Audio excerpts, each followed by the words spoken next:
The desert road shimmered in the heat as a caravan creaked slowly north, its camels burdened with spices, resins, and fabrics bound for Egypt. Among the traders walked a boy, no older than 17, his wrists bound, his face streaked with tears and dust. His name was Joseph. Hours earlier, he had been a free son, a dreamer in his father's tents. Now he was cargo, sold like livestock by his own brothers. The moment marked the beginning of a story that would echo for millennia, one of betrayal, false accusation, and eventual vindication, a narrative with all the elements of a true crime case, preserved in the book of Genesis. Joseph had been born into a divided family. His father, Jacob, had 12 sons from 4 different mothers, but Joseph was the favored child of Rachel, Jacob's beloved wife. That favoritism was no secret. Jacob gave Joseph a richly decorated robe, a symbol of honor that his brothers saw as proof of their father's bias. Joseph's own words fueled the resentment.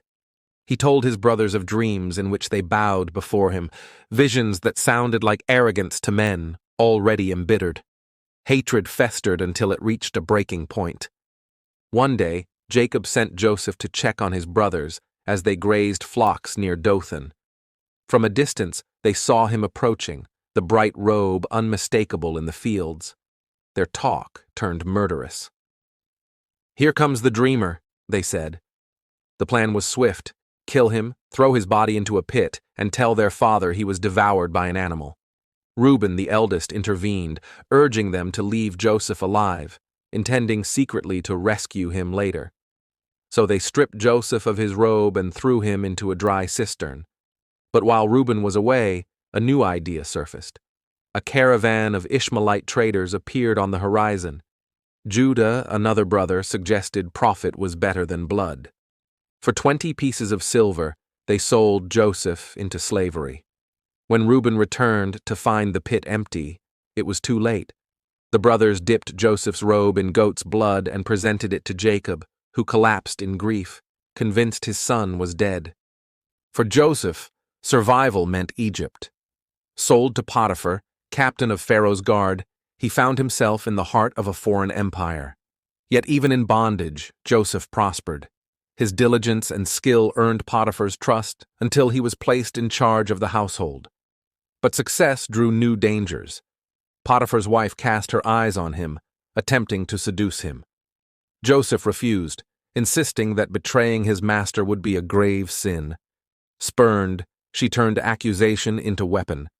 One day she seized his cloak as he fled her advances, then presented it as evidence, claiming Joseph had tried to assault her.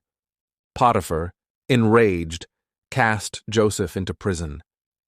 Once again, a robe had been stripped from him. Once again he was framed and condemned by lies. Prison might have been the end for another man, but Joseph's resilience marked him. He gained the trust of the warden, eventually overseeing other inmates.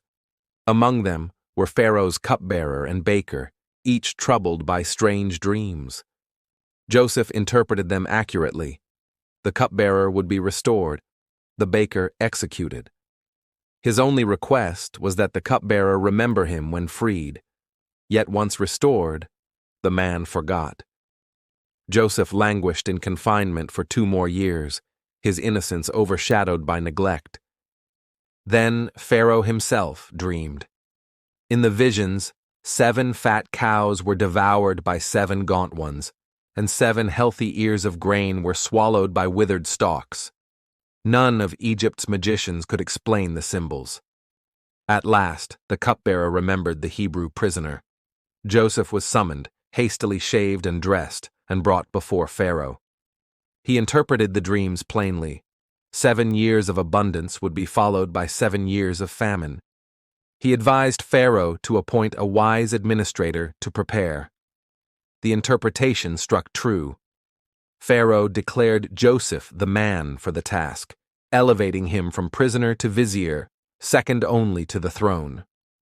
The shackled boy from Canaan became Egypt's steward, given robes of fine linen and a signet ring of authority. When famine gripped the region, Joseph's plan saved countless lives. Storehouses across Egypt opened, distributing grain while other lands starved. Among those who came seeking food were Joseph's brothers. They did not recognize the powerful governor as the sibling they had betrayed. Joseph concealed his identity, testing them, demanding they bring their youngest brother Benjamin, and imprisoning another as collateral. The brothers returned, haunted by guilt, whispering that their misfortune was punishment for what they had done years before. Eventually, Joseph revealed himself, weeping so loudly that his household heard. "I am Joseph, whom you sold into Egypt," he said. Their fear was immediate. Retribution seemed certain, but Joseph reframed the crime. "Do not be distressed or angry with yourselves because you sold me here," he told them, "for God sent me before you to preserve life." The betrayal that had begun in envy and cruelty had, through years of suffering and providence, positioned Joseph to save his family and countless others. He invited Jacob and the entire clan to settle in Egypt, offering them refuge during the famine. The narrative of Joseph's life is steeped in the structure of a true crime case. There is motive, jealousy fueled by favoritism and dreams. There is the act, brothers conspiring, abducting, and selling their kin. There is false evidence, a bloodied robe used to mislead their father. There is wrongful conviction, Joseph condemned by Potiphar's wife with fabricated testimony. And there is the final reversal, the victim of betrayal elevated to judge, holding power over those who once sought his ruin. The arc is both tragedy and redemption, exposing the depths of human treachery and the possibility of vindication. For Jacob, the news that Joseph was alive shattered years of mourning. The family reunited in Egypt, but the scars of betrayal lingered. For the brothers, guilt never fully faded. Even after Jacob's death, they feared Joseph might finally seek revenge. Yet Joseph reassured them again, insisting that what they meant for evil, God had used for good. The story closes not with vengeance, but with reconciliation, a conclusion rare in tales of crime and betrayal. But it remains, at its core, a narrative of crime. A kidnapping, a fraudulent cover-up, a false accusation, and a wrongful imprisonment. Each step resonates with the mechanics of injustice familiar across centuries. Joseph's ordeal illustrates how power can be abused, how truth can be silenced, and how innocence can be buried under lies. Yet it also shows the unpredictable turns of fate, where vindication arrives from the least likely of places, transforming victim into savior. Joseph's story endures because it mirrors the patterns of human experience: envy twisting into violence, lies destroying lives, systems failing the innocent. It reminds us that the line between crime and redemption is often drawn not by circumstance alone, but by how one responds when everything is stripped away. Joseph emerged not embittered, but resilient, capable of mercy.